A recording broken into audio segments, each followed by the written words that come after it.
예, 올해 마지막 날입니다. 이제 몇 시간 안 남았는데 한 해 여기 앉아 있으면서 여러분들 보니까 우리 가운데 또 있어야 되는데 또 건강으로 인해서 있지 못한 분들도 있고 또 여러 가지 일들이 참 많았겠다 이런 생각 들었습니다. 우리 앞뒤 좌우분들 보시면서 한번 같이 인사했으면 좋겠습니다. 욕받습니다. 욕받습니다. 수고 많으셨습니다. 예. 네. 올 한 해 동안 달려오시느라 욕받습니다. 그쵸? 예. 이제 2024년도 저물어 가는 시점에 와 있습니다. 이제 몇 시간만 지나면 2025년이 되는 것이죠. 그리고 지금은 아마도 한 해를 마무리하며 돌아보는 시간이어야 하지 않을까 하는 생각하게 됩니다. 여러분의 지난 한 해는 어떠셨습니까? 여러분은 어떤 열매를 맺으셨습니까? 어떤 분들은 기쁨과 감사의 열매 경험하셨을 것입니다. 하지만 또 다른 분들은 실패와 상처로 인해서 마음이 무겁기도 하셨을 것입니다. 애쓰고 노력했음에도 불구하고 내 손에 쥔 것이 없을 것 같은 그런 날을 맞고 계시지 않습니까? 손에 쥔 것이 없다고 그저 힘든 한 해였다 그렇게 이야기하고 있지는 않습니까? 오늘 말씀을 준비하며 우리가 어떻게 하면 열매를 맺을 수 있을까? 우리가 어떻게 하면 하나님 앞에서 우리 삶을 하나님께 올려드릴 수 있을까 생각하다가 문득 한 그루의 나무가 열매를 맺기 위해서 필요한 조건들이 무엇일까 하는 생각해봤습니다.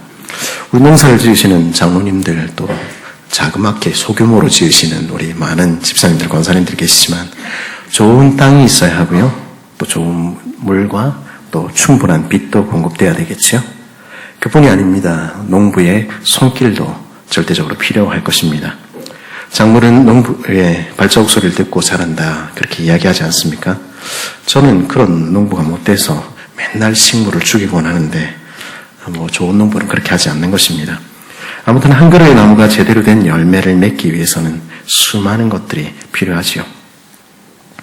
나무는 그렇습니다. 근데 오늘 저는 나무 이야기를 하려는 것은 아니고 조금 더 작은 이야기, 거기 붙은 한 가지 이야기를 드리려는 것입니다. 그러면 그렇게 모든 것이 공급된 그 포도나무에 붙어있는 한 가지가 열매를 맺기 위해서는 무엇이 필요할까 하는 것 이야기입니다. 가지가 열매를 맺는 법, 그것을 생각해보자 하는 것이죠. 사실 그 대답은 너무 단순합니다. 그저 나무에 잘 붙어 있으면 됩니다. 나머지는 다 나무가 알아서 할 일이지요. 오늘 말씀 15절에서 예수님께서는 이렇게 말씀하십니다. 나는 포도나무요 너희는 가지라. 그가 내 안에 내가 그 안에 거하면 사람이 열매를 많이 맺나니 나를 떠나서는 너희가 아무것도 할 수 없음이라. 이 말씀은 우리가 누구인지 그리고 어떻게 살아야 하는지에 대해서 명확하게 들려줍니다. 우리는 가지일 뿐이고 우리 예수님이 포도나무시라는 것이죠. 그러면 우리가 풍성한 생명을 누리는 것은 우리의 삶이 정말로 열매를 맺는 것은 예수님께 붙어 있을 때만 가능하다는 것입니다. 가지가 나무에 붙어 있으면 열매를 맺듯이 우리가 예수님 안에 거할 때 우리는 열매 맺는 삶이 시작된다는 것이죠. 그러므로 우리가 던져야 할 가장 중요한 질문은 언제나 이것입니다. 나는 지금 예수님과 얼마나 가까이 서 있는가? 그것이 이 시간 우리가 우리 자신에게 물어보아야 할 질문인 것이죠. 우리가 흔히 빠지는 착각이 있습니다. 그것은 우리가 스스로의 인생의 주체이자 주인이라는 생각입니다. 우리가 마치 포도나무인 것처럼 내 삶의 모든 것을 스스로 책임져야 한다 그렇게 믿는 것이죠. 그러나 주님은 분명히 말씀하십니다. 너희는 가지야. 우리는 포도나무가 아닌 것입니다. 만약 우리가 포도나무라면 우리 삶에 필요한 모든 것을 스스로 해결해야 할 것입니다. 적절한 토양인지 고민해야 하고요. 충분한 물을 공급받기 위해서 애써야 할 것입니다. 햇빛이 잘 들도록 해야 되고 해충으로부터 스스로를 보호하기도 해야 할 것입니다. 이것을 우리 삶에 한번 적용해 보십시오. 우리 삶에 필요한 모든 조건들을, 모든 필요한 것들을 내가 다 계획하고 내가 다 준비하고 내가 다 책임진다. 그것은 불가능한 일인 것입니다. 사람들은 그렇게 얘기해도 아이고 돈이 없어서 그렇지 돈만 있으면 돼 이렇게 이야기를 하는데 그렇지 않습니다. 제가 아프리카 얘기를 워낙 많이 해서 좀 그런데요. 아프리카의 짐바브웨에서 하루아침에 돈이 쓰레기가 되는 장면을 제가 제 눈으로 보지 않았습니까?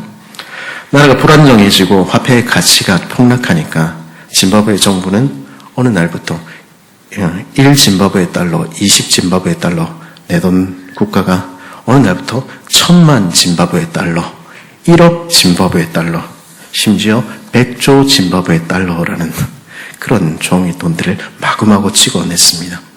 지폐 하나에 동그라미가 얼마나 많이 붙어 있는지 다 세지도 못할 만큼. 근데 그 돈을 뭉텅이로 가져가도 밥 한 끼 사 먹을 수 없는 그런 시절을 제가 본 것이죠. 현대 많은 사람들은 그래서 인간의 삶에 이런 것들이 필요하다, 저런 것들이 필요하다, 이것만 있으면 저것만 있으면 수많은 사람들은 이야기를 합니다. 그래서 삶에 필요한 것이 무엇인지 파악하려 하고 미래를 대비하려고 하죠. 그래서 저는 잘 모릅니다만은 카오스 이론이니 복잡과학이니 응집적인 행동이니 다양한 이론들로 삶의 변수들을 분석합니다.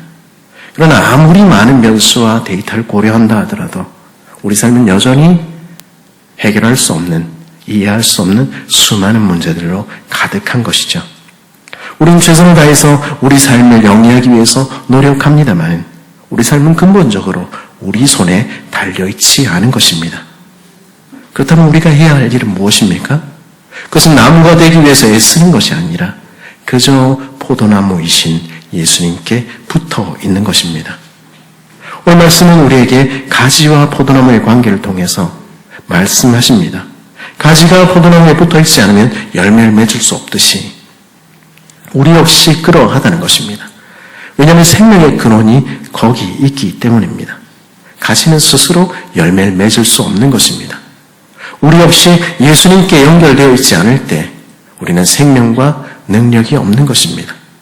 예수님과의 연결이 끊어져 있다면 우리는 아무것도 할 수 없는 것입니다. 그것은 열매 맺는 능력은 전적으로 포도나무이신 예수님께 달려있는 것이죠. 이것은 마치 부모와 자식과의 관계도 마찬가지입니다. 어린아이에게 무엇이 필요합니까? 넓은 집도 필요하고 적정한 수입도 필요하고 영양가 있는 식단도 필요하고 좋은 학교 환경 물론 다 필요합니다. 그런 것들이 우리 아이들에게 다 필요하지요. 하지만 그게 어린아이가 걱정할 문제입니까? 그렇지 않은 것입니다. 그거 다 부모가 걱정해야 할 문제 아닙니까? 집이니 음식이니 교육이니 다 부모가 책임지는 것입니다. 아이가 필요로 하는 유일한 것은 무엇입니까? 7년 전에 저희가 남아공을 떠날 때 저희들은 아이들 때문에 사실 걱정을 많이 했었습니다. 아이들로서는 자기들이 태어난 곳, 자란 곳, 그리고 모든 친구가 있는 곳을 떠나야 하는 것이었기 때문입니다. 그래서 한국으로 간다는 얘기를 했을 때 딸아이는 엄마를 부둥켜 안고 한참을 엉엉 울었습니다. 아내도 한참 울고 있는데 당시 초등학교 1학년이던 우리 둘째가 엄마에게 다가가더니 너무 다정하게 얘기했습니다. 나는 어딜 가든 엄마만 있으면 돼요. 그때 제 아내가 얼마나 큰 감동을 받았는지. 물론 지금 사춘기인 저희 아들은 이 이야기를 하면 싫어합니다. 어쩌겠습니까? 쥐가 얘기를 했는데. 그러나 그 말이 얼마나 진리인지 모릅니다. 아이들은 엄마만 있으면 되는 것입니다. 아이들이 해야 할 유일한 일은 부모를 신뢰하고 그 사랑 안에 머무는 것입니다. 우리가 해야 할 일 역시 마찬가지지요. 우리가 해야 할 유일한 일은 포도나무이신 예수님께 붙어 있는 것입니다. 타락한 본성을 가진 인생은 자주 이 관계를 부정하려고 합니다. 타락한 인간의 가장 큰 특징 중에 하나는 내 마음대로 하려는 것 아니겠습니까? 내가 알아서 할게, 내 힘으로 살 수 있어. 그렇게 말하며 하나님을 멀리합니다. 그래서 우리 지난날 살아온 우리 삶이 어땠습니까? 우리가 우리 힘으로 우리 삶의 가장 중요한 문제들을 해결할 수 있었습니까? 인생이 만나는 가장 중요한 문제들은 결코 우리 스스로 감당할 수 없는 것입니다. 그런데도 죄인들은 결코 하나님의 말씀을 듣지 않지요. 그러면 안 되는 줄 알면서도 죽을 길이 뻔히 보이는데도 돌이키지 않고 끝까지 달려가는 것입니다. 이것을 성경은 교만이라고 부르지요. 그렇게 살다 보면 가지가 포도나무에서 떨어지는 것처럼 우리 영적인 생명도 위태로워지는 것입니다. 가지는 포도나무에 연결되지 않으면 말라버리고 아무 생명 없는 존재가 되어버립니다. 그러면 우리가 해야 할 일, 지금 이 시간 우리가 다시 해야 할 일 무엇입니까? 그것은 다시 우리가 포도나무에 붙어 있는지 확인하는 것입니다. 그리고 우리가 주 안에, 주가 우리 안에 있게 하는 것입니다. 그렇다면 어떻게 하면 포도나무이신 예수님께 붙어 있을 수 있습니까? 예수님 안에 거한다는 것은 무엇을 말씀합니까? 오늘 말씀 7절에서 예수님이 이렇게 말씀하시죠. 너희가 내 안에 거하고 내 말이 너희 안에 거하면. 이 말씀은 우리가 어떻게 하면 주 안에 거할 수 있는지를 분명히 들려줍니다. 우리는 하나님 안에 거한다, 주 안에 거한다 하면 막연한 어떤 것, 감성적인 어떤 것, 혹은 신비적인 체험 같은 것을 떠올리기도 합니다. 하지만 이 말씀은 분명히 이야기합니다. 주님 안에 거하는 것이란 다른 것이 아니라 주님의 말씀이 우리 안에 깊이 있게 하는 삶이라 이야기하는 것입니다. 예수님 안에 거한다는 것은요, 다른 것이 아니라 주님의 말씀이 우리 마음에 새겨지고 자리 잡는 삶입니다. 그러기 위해서는 우선 우리 손에 성경을 들고 읽어야 되겠죠.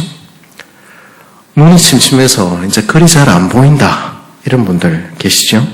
그러면 자녀들이나 아니면 옆에 있는 분들에게 부탁해서 성경 앱을 깔아보십시오. 잘 들립니다. 그렇죠? 그 말씀이 우리를 살게 하는 것입니다. 새해는 다른 것 하기 전에, 다른 어떤 계획을 세우기 전에 먼저 하나님의 말씀을 듣는, 말씀을 읽는 그 계획 세워보는 것, 우리에게 필요한 것입니다. 내년에는 우리 학습 세례 받으시는 분들을 포함해서 원하시는 분들과 함께 1년에 한 2차례 정도는 날을 잡아서 성경의 일부분을 함께 통독하는 시간을 가지려고 계획하고 있습니다. 그때 함께 동참해도 좋은 것이죠. 그리고 말씀을 마음에 새기는 것이란 단순히 눈으로 보고 귀로 듣는 것을 넘어서 마음 깊은 곳에 새겨서 그 말씀이 우리 삶을 인도하도록 하는 것입니다. 그러기 위해서는 무엇보다도 말씀을 사모하며 사랑해야 하는 것입니다. 말씀을 사랑하게 되면요, 깊이 묵상하고 되새기게 됩니다. 그리고 그 말씀이 나를 움직여가고 나를 바꾸어 가게 되는 것이죠. 저는 언젠가 새벽기도 설교를 준비하면서 제가 이 말씀을 드렸던 기억이 있습니다. 제가 어렸을 적에 한 동화를 읽었었는데요. 그 동화는 이런 것이었습니다. 어떤 고모가 하루 종일 조카를 데리고 놀다가 저녁이 되어서 손을 잡고 집으로 돌아가는데 벌써 어두워져서 하늘 가득 별이 반짝이고 있었다고 합니다. 그리고 길가에는 시냇물 소리며 바람에 나무가 흔들리는 소리며 새의 노랫소리까지 아름답게 들렸다고 합니다.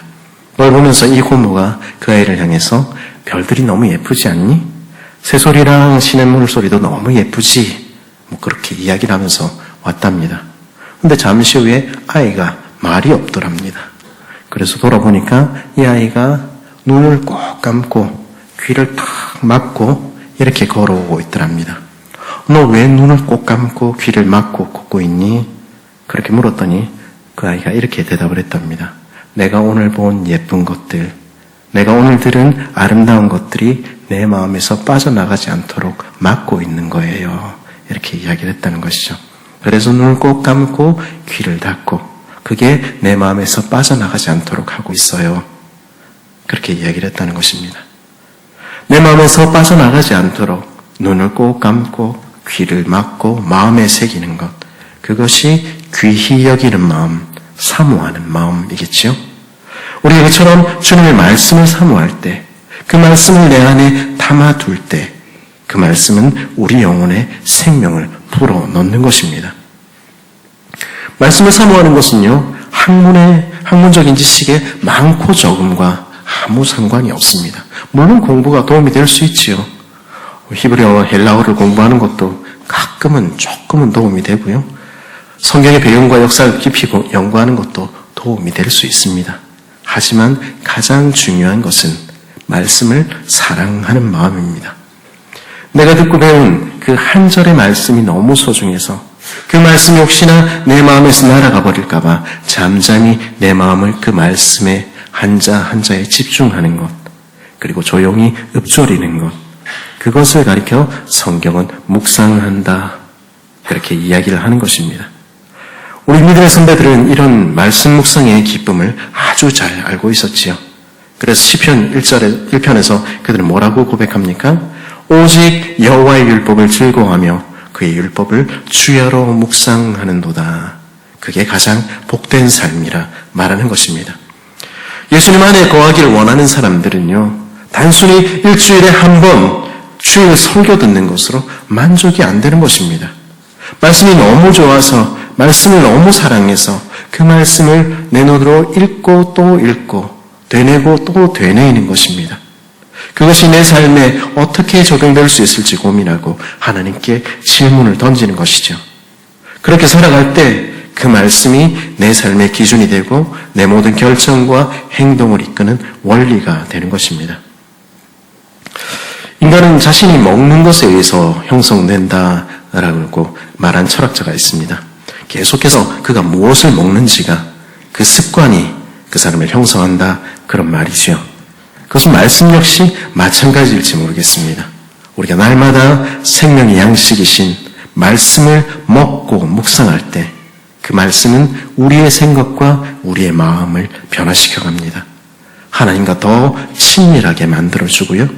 마침내 우리를, 저와 여러분 같은 우리들을 성경의 사람들처럼 예수님을 닮게 바꾸어 가는 것이죠. 주 안에 거하는 또 다른 방법은 말씀을 따라 기도하며 사는 것입니다. 오늘 말씀 7절에 이렇게 말하지요. 너희가 내 안에 거하고 내 말이 너희 안에 거하면 무엇이든지 원하는 대로 구하라. 여기서 구하라 하는 것은 기도지요. 그런데 이것은 단순히 내 필요와 내 욕구를 만족시키려는 그런 기도는 아닐 것입니다. 주님의 말씀과 주님의 뜻이 내 안에 거할 때 우리의 기도는요, 우리의 소원은요, 자연스럽게 아버지의 뜻과 닮아가는 것입니다. 처음에는 그렇지 않을 수 있지요. 기도를 하고 처음 나왔을 때는 원망밖에 없고 화밖에 없고 내가 원하는 것, 그럴 수 있지요.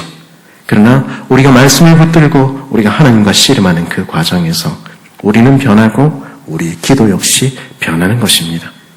그럴 때 우리 기도는 내 욕망을 채우기 위한 수단이 아니라 하나님의 뜻이 이루어지기를 소원하는 것이라는 것 알게 되는 것입니다. 그렇게 주님의 뜻을 묵상하며 주님의 뜻이 이루어지기를 바라는 마음으로 한번 기도해 보십시오. 그럴 때 우리는 우리 삶 가운데 주시는 하나님의 놀라운 응답과 변화를 경험하게 되는 것입니다. 지난 한 해 동안에 인도하셨듯이 새로운 한 해에도 인도하시는 것이죠.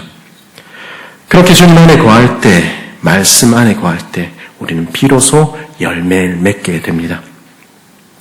요한복음 15장 8절에서 우리 주님께서는 이렇게 말씀하셨지요. 너희가 열매를 많이 맺으면 내 아버지께서 영광을 받으실 것이요 너희는 내 제자가 되리라. 예수님 안에 거할 때, 말씀 안에 거할 때 우리는 열매를 맺게 되고 주님의 제자임을 증명하게 될 것이며 우리 아버지께서는 영광을 받으실 것이라 말씀하는 것입니다. 이 말씀은요, 우리가 맺어야 할 열매가 무엇인지 우리에게 생각하도록 합니다. 주님이 우리에게 맺기를 원하는 열매는 어떤 것이겠습니까? 우리는 종종 눈에 보이는 성과, 물질적인 것들을 우리의 열매로 생각합니다. 요즘은 좀 덜합니다만은 예전에는 올림픽이나 영화제 같은 데 보면 항상 그런 장면이 있었습니다. 그렇죠? 이 영광을 하나님께 드립니다. 그렇죠? 좋은 대학 가도 이 영광을. 그 얘기를 보면서 좋긴 좋은데 좋은 대학 안 간 친구는 어떡하지? 이런 생각을 했던 기억이 있습니다. 물론 하나님 날 도우셨으니 감사한다 말하는 것은 자연스럽고 좋은 일입니다. 그렇지만 자칫하면 이것은 대단한 업적이나 눈에 보이는 성과만이 우리가 맺어야 할 열매인 것처럼 착각하게 만듭니다. 성공적인 커리어, 높은 지위, 남들에게 칭송받는 업적, 그게 우리의 열매라고 착각하게 하는 것이죠. 제자들도 그렇게 생각했습니다. 예수님 잡히시던 그날 밤, 오늘 말씀이 그 잡히시던 밤에 주어진 말씀인데요. 그때까지도 제자들은 여전히 누가 가장 높은 자리에 앉을지를 고민하고 있었던 것입니다. 그 제자들마저 그들이 맺어야 할 열매를 권력이나 명예, 이 땅의 것들이라 생각했던 것이죠. 그러나 예수님 말씀하신 열매는 그런 것이 아니었습니다. 우리가 맺어야 할 열매는요, 우리의 만족이나 우리 자랑을 위한 열매가 아닙니다. 그러니 우리 뜻대로 맺는 열매도 아니지요. 그 열매는 하나님과 교제 속에서 하나님께서 맺게 하시는 열매이며 성령을 따라 하나님의 뜻을 행하는 삶 속에서 하나님께서 이루어 가시는 열매인 것입니다. 그러면 우리가 맺어야 할 열매 무엇이겠습니까? 그것은 첫째로 성령의 인도하심을 따라 걷는 길에 맺는 성령의 열매라고 이야기할 수 있겠습니다. 먼저 성품의 변화로 나타나지요. 성령을 따라 사는 삶의 열매를 갈라디아서 5장 22절 23절은 이렇게 설명합니다. 오직 성령의 열매는 사랑과 희락과 화평과 오래 참음과 자비와 양성과 충성과 온유와 절제니. 이전에 사랑하지 못했던 우리가 이제는 하나님과 이웃을 사랑하는 이가 되고 항상 얼굴이 어두웠던 이들이 주 안에서 발견한 기쁨으로 얼굴이 환해지고 화평이 없는 세상에 화평을 가져오는 이가 되고 참지 못했던 우리가 오래 참게 되고 자비를 베풀 줄 알게 되고 좋은 성품을 갖게 되고 충성하고 온유하고 절제하게 되는 그 모든 일들은 우리가 주 안에, 주가 우리 안에 있을 때 성령께서 우리 안에 행하신 결과인 것입니다. 성령께서 우리를 주님 닮은 모습으로 빚어 가시는 것이죠. 우리가 주 안에 거할 때 주께서는 그런 성품의 열매들, 주님을 닮은 열매들을 우리 안에 맺어 가시는 것입니다. 그리고요, 그분은 실제로 우리 행동을 통해서, 우리 삶을 통해서 선한 일을 행할 수 있는 열매를 맺어 가십니다. 우리는 사실 누구나 자기밖에 모르던 인생들이지요. 이 땅에서 자기 앞가림도 하기 벅찬 인생들이지요. 그래서 앞만 보고 달려가도 시원치 않은 인생들이지요. 그런 우리가 이웃을 섬기고 가난한 자를 돌보고 하나님의 사랑을 실천하는 삶을 살게 되는 것은 성령께서 우리 안에 일하신 결과입니다. 우리가 주 안에 거할 때 우리는 그렇게 타인을 위한 사람으로 선행을 할 수 있는 인생으로 바뀌어 가게 되는 것이죠. 그리고 우리가 맺어야 할 마지막 열매는요, 아마도 영혼 구원의 열매일 것입니다. 이 땅에 눈에 보이는 것이 전부라 믿으며 살아가던 우리가 영원한 천국을 바라보고 영혼을 불쌍히 여기게 되는 것, 주 안에 있을 때 일어나는 일입니다. 그래서 복음을 전하고 다른 사람을 예수께 인도하는 일들 행하는 것이죠. 그 일들은 아버지의 뜻, 아버지의 마음의 소원을 이루어드리는 일 아닙니까? 주 안에 거할 때, 주님의 마음을 알게 될 때 우리 안에 그런 열매들도 맺히게 되는 것입니다. 그리고 이런 열매들이 우리 안에 가득 맺혀갈 때 세상은 우리 주님이 누구신지 알게 되는 것입니다. 그리고 우리 하늘 아버지께 영광을 돌리게 되는 것입니다. 그리고 우리는 참으로 하나님이 바라시는 교회가 되어 가시는 것입니다. 하나님은 우리가 그런 열매 맺기를 간절히 원하시는 것이죠. 그리스도에서 안에 사랑하는 새순가족 여러분, 우리는 이제 한 해를 마무리하고 또 다른 한 해를 맞이합니다. 이제 맞이하게 될 새로운 한 해는 우리가 주님 안에 더 깊이 거하는 한 해 되었으면 좋겠습니다. 단순히 교회에 출석하면서 그냥 만족하는 한 해가 아니라 내 삶의 모든 영역에서, 내 일상에서, 교회 생활에서 예수님과 긴밀히 연결되는 한 해가 되기를 바라는 것이죠. 그러기 위해서 먼저 우리의 가장 우선순위를 예수님과의 관계로 두어야 합니다. 매일 묵상하고 기도하는 것을 통해서 우리 예수님의 음성을 듣고 그분의 말씀으로 삶의 방향을 잡아가야 하는 것이죠. 우리는 포도나무가 아닙니다. 가지일 뿐입니다. 우리가 주 안에 붙어있지 않을 때 우리는 한 해가 지난 후에 다시 내 손에 아무 열매가 없습니다. 그렇게 고백하게 될 것입니다. 그러나 우리가 주 안에 거할 때 주께서는 우리가 아득 열매를 맺어 주시는 것입니다. 새해에는 또한 하나님의 말씀을 더욱 사모하고 사랑하는 삶 살아가시길 바랍니다. 말씀이 정말로 우리의 영혼을 살게 한다. 입으로만 말하지 말고 말씀이 참으로 우리 발을 비추는 등불이다. 말로만 하지 말고 시간을 들여서 우리 올해는 기필코 말씀과 함께 살겠다. 그렇게 결단해보는 우리 되었으면 좋겠습니다. 그럴 때 우리 영혼이 풍성해지고 우리는 하나님의 뜻을 따라 살게 되는 것입니다. 그리고 무엇보다도 새해는 우리 주님을 닮아가는 한 해 되기를 소원하는 우리 되었으면 좋겠습니다. 우리 삶 속에서 성령의 열매가 나타나고 주님의 사랑과 거룩함을 드러내는 삶 살게 되기를 우리 소원하는 우리 되었으면 좋겠습니다. 하나님, 다른 건 모르지만 내가 올해는 주께서 우리를 사랑하신 것처럼 나도 다른 형제를 조금이라도 사랑할 수 있게 해주십시오. 그런 기도의 소원들이 우리 안에 있길 바랍니다. 그럴 때 성령께서 역사하실 때 우리의 강팍하고 완악한 마음과 성품은 변화되어 예수님을 닮은 사랑과 희생, 겸손 드러내는 것입니다.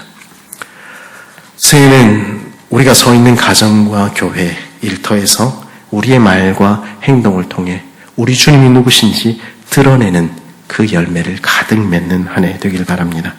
그래서 세상이 우리 주님이 누구신지 알고 하나님께 영광을 돌리게 되는 한 해 되었으면 좋겠습니다. 저와 여러분의 2025년이 우리가 주 안에 거하고 주님이 우리 안에 거하시는 그러한 복된 2025년 되기를 간절히 바랍니다.